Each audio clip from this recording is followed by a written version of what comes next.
Yes, you've guessed it. The Just Stop Oil morons take 56. Prime Minister Rishi Sunak held a summit with event organisers and national sporting bodies today to discuss how to stop these cretins from wrecking our summer of sport. He told the Sun newspaper that Johnny Bairstow, the cricketer, had some bright ideas for fixing this blight. Here's a reminder of what Bairstow did. Bairstow just waving to the dressing room. Maybe it's his gear.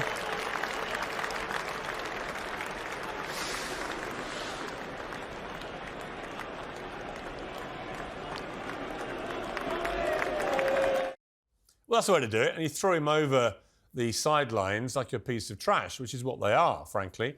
Will play inevitably on Court 18 at Wimbledon, was briefly suspended twice today when Just Stop Oil protesters scattered orange confetti and jigsaw puzzle pieces over the court. Wait, please. Oh, no. Players in. Once more. And another disruption. Well, note the reaction of the crowd. Did you detect universal support for this movement? Cheers of, yes, you go, Just Stop Oil, we're right behind you. Or did you hear what I heard, which is loud, relentless booing, jeering and abusive shouts from a public sick and tired of this? It's another PR own goal from a protest group which seems determined to become the most hated in modern history. And elsewhere in annoying protests, anti-monarchist demonstrators targeted King Charles in Edinburgh today.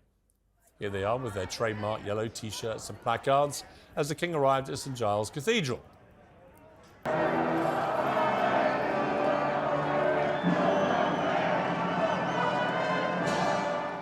How many people do you think they won over today? Do you think there were anyone in the crowd going, you know what, I've actually gone off the Royals.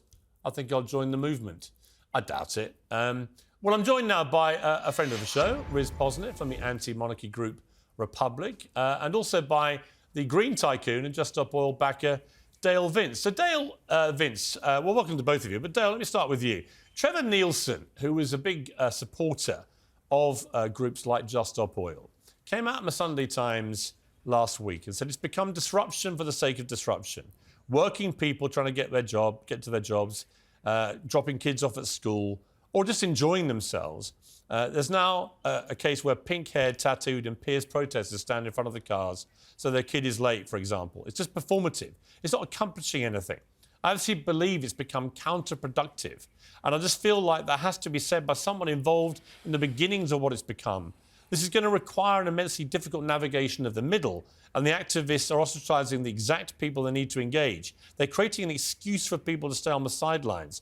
Blocking bridges, he said, is a lot easier than building bridges, and that's what we need to do if we're going to succeed. I think he's right, isn't he? I mean, I just don't see any upside now to what these Just Stop Oil protesters are doing. They are deliberately wrecking ordinary people's, in many cases, hard-earned enjoyment, watching sport that they love. And for what? My turn? Yeah. I think it is.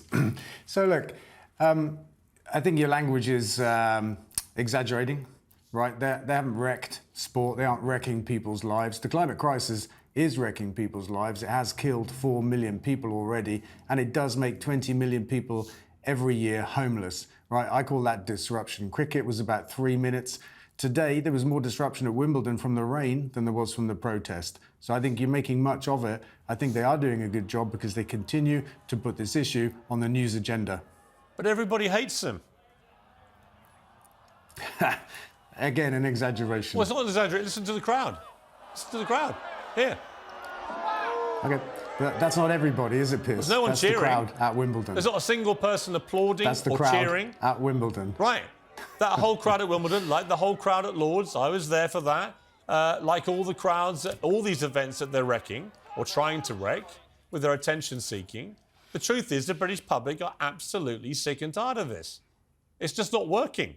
Trevor Nielsen's right. It's backfiring. It's seen as performative, seen as attention-seeking, and it is destroying bridges rather than building them. The strategy isn't working. I disagree with you and with Trevor.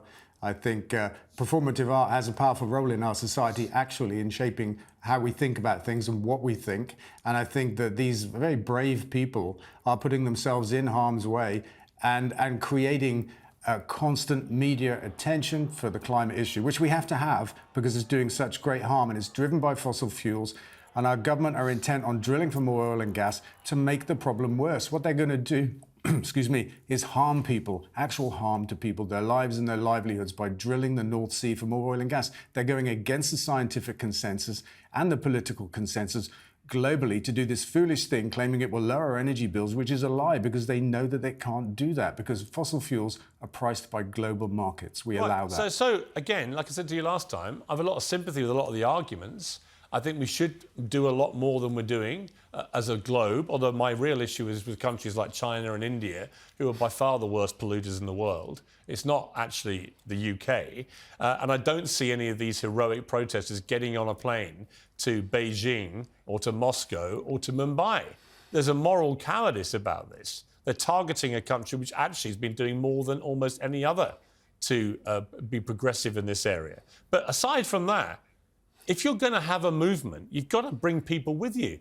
I don't know anybody, literally anyone, who is watching these scenes time and again at all these sporting events and thinking, that's going to make me join this movement. It actively puts people off. Okay, how about some facts on China? Because it comes up all of the time. What about China?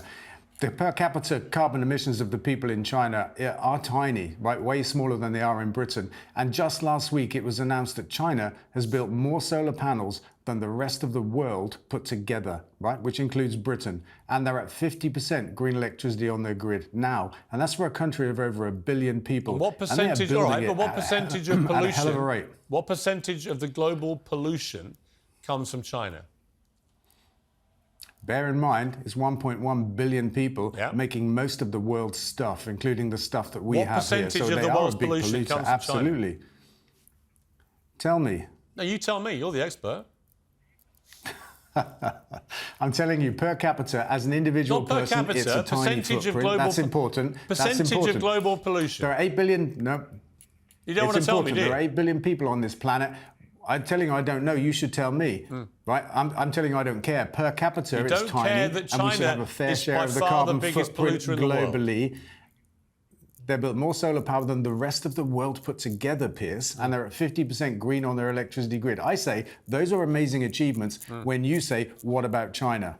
Yeah, I say they produce more than a quarter of the world's pollution. And I don't see anyone from Greta Thunberg to you guys getting out there to Beijing and shouting at them or wrecking their sporting events. And we all know why.